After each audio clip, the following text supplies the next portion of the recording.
Meghan has claimed over and over again that she's a feminist and she stands for women's rights. But interactions like this one, not reaching out to this woman, casts serious doubts over that statement. Welcome back, my body language buddies. My name is Jesus Enrique Rosas. I'm the body language guy, and it would be great if you join us by just liking this video, subscribing, and hitting that bell. Let's get down to it. The clip that I want you to check out is this one.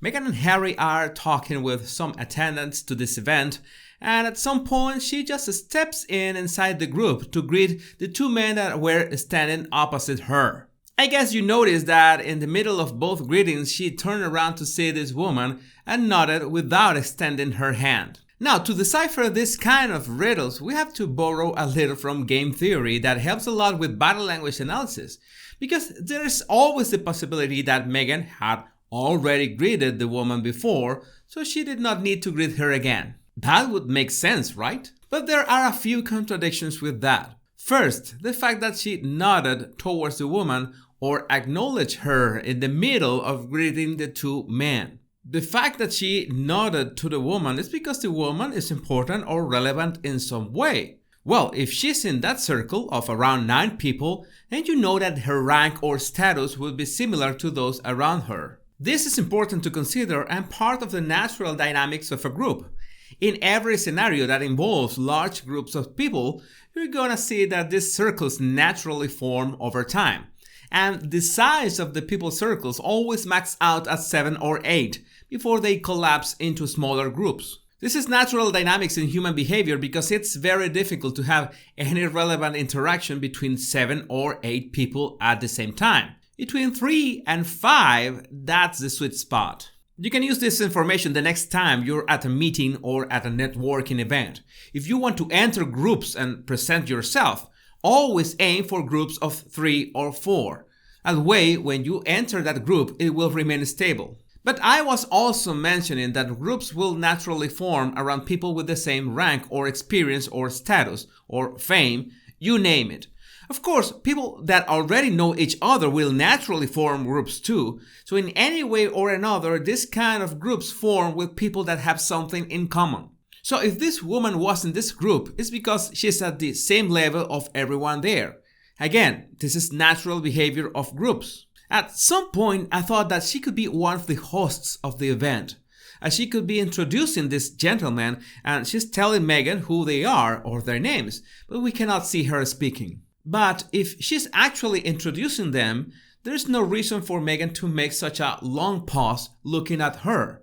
If I'm the woman and I'm introducing them, I name man number 1 and then name man number 2, and there's no reason why Meghan would have to make that full stop to acknowledge what I was saying. Especially because you see that Meghan was proactive and just went inside that circle to greet these two men. Meanwhile, Harry, well, I think he was just being himself there. Now, I want to make a very important remark about why what Meghan just did is not good etiquette under any circumstance. When you're in a circle of people that is more than 6 or 7 people, you can get closer to some of them, shake hands, that's alright, but you should go back to your space, so to speak. And this is regardless your rank. It doesn't matter if you're the Duchess of Montecito. Meghan stepped in, shook hands, and began to talk to them, staying in the middle of the circle.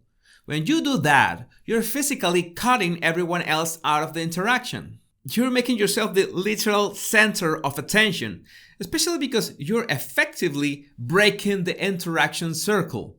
And even if the circle is not going to break instantly, the people that are not Meghan or these two men are going to feel uncomfortable. A better approach, as I mentioned, is to reach out, shake hands, mention that you would like to talk to them later, and go back to your space.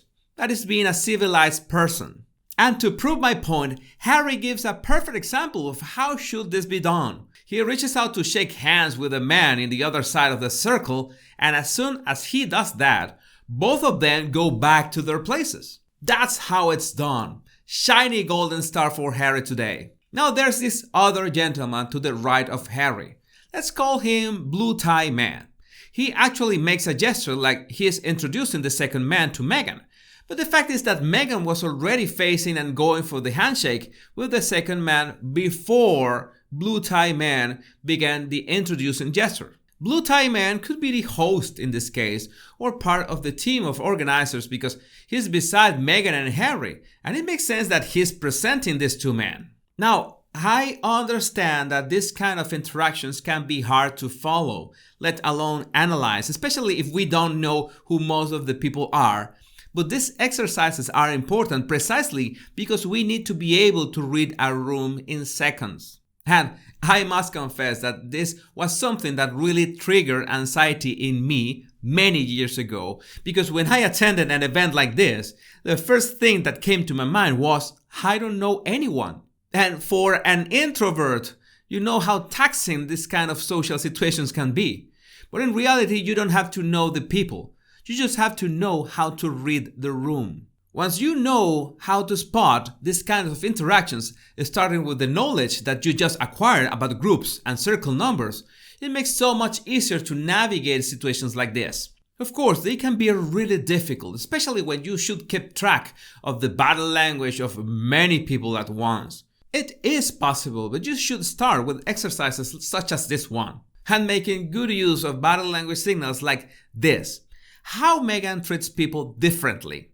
The first man, she leans in, she looks straight into his face, and she does a rather genuine smile. But what happens when she turns to face the woman? Well, there's one very important principle in regards of the axis of the body. Our attention and interest is defined mainly by the invisible arrow that points from our chest forward. It doesn't matter where the person's head is pointing.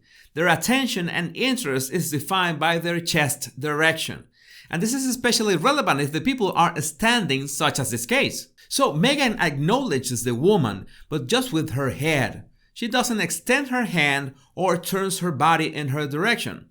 It could have been just a few degrees, but no, Meghan is stiff. Also, notice that when greeting both men, Meghan relaxes her neck. This is important because when she nods to the woman, she almost covers her own neck completely with her chin. I mention this all the time. Try to mimic this pose and you tell me if it feels comfortable. That's the posture you assume when you are threatened. That's why Harry has his chin down all the time, like in this case, being hunched and covering his belly. He's almost always in that terrified state, especially when Meghan is getting away with this kind of behavior. So let's say that I'm wrong, and that there is a very good reason why Meghan did not extend her hand to this woman. Then, why did Meghan feel threatened by her? And she cannot escape the fact that she was projecting that. The most ironic part is that this was a women's empowerment event, and Meghan calls herself a feminist all the time, and that she's all up for this kind of initiatives. But then we got 10 seconds of Meghan not extending her hand to this woman, even showing signs of being threatened by her, and at the same time staying in the center of the circle to talk. Well, she keeps using those words, women empowerment, but I don't think they mean what she thinks they mean. If you want to refine your observation skills, all you have to do is download my 100 body language tips right in the description of this video. My name is Jesus Enrique Rosas, and it will always be a pleasure, my body language buddies. Much love and bliss.